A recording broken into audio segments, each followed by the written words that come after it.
حضرت خدیجہ الکبریٰ رضی اللہ تعالی عنہا کے مناقب کے باب میں علماء نے کئی احادیث جمع کی ہیں. ان میں سے چند حدیثیں ہم آج یہاں پیش کرتے ہیں.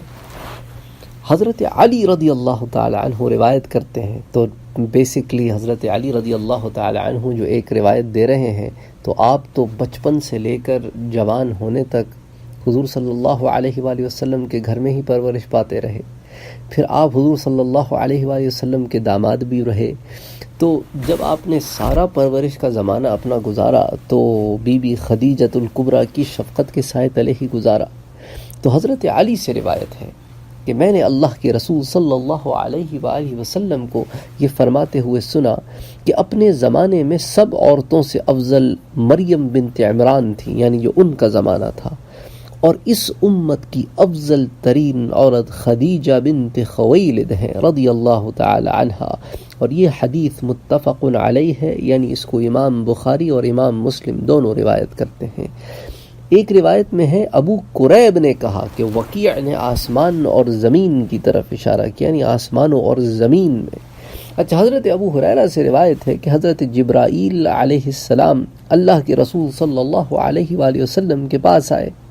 اتنی خوبصورت حدیث سبحان اللہ. یہ بھی متفق علیہ حدیث سنا رہا ہوں، بخاری اور مسلم دونوں میں موجود ہے. تو حضرت ابو ہریرہ اس کے راوی ہیں، کہتے ہیں کہ حضرت جبرائیل حضور کے پاس آئے اور کہا کہ اے اللہ کے رسول، یہ خدیجہ الکبریٰ آپ کی طرف آ رہی ہیں، ایک برتن لا رہی ہیں جس میں سالن ہے، کھانا ہے. تو جب وہ آپ کے پاس آئیں، اللہ اکبر، تو جب وہ آپ کے پاس آئیں تو ان کے رب اور میری طرف سے ان کو سلام کہیں.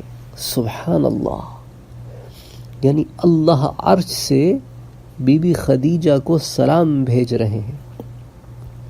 کتنے اعزاز کی بات ہے.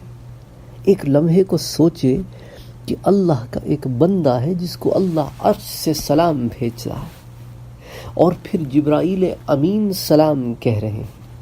سبحان اللہ. اور ساتھ ہی ساتھ ایک خوشخبری بھی دے رہے ہیں کہ میرا مدنی، آپ کی جو زوجہ محترمہ خدیجہ الکبریٰ ہیں، ان سے کہیے کہ ان کے رب کا ایک پیغام بھی ہے، سلام بھی ہے اور پیغام بھی ہے. پیغام کیا ہے؟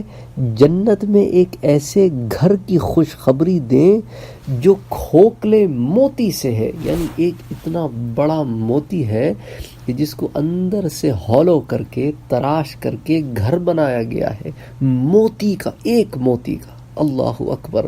اس میں نہ شور ہے نہ رنج. سبحان اللہ.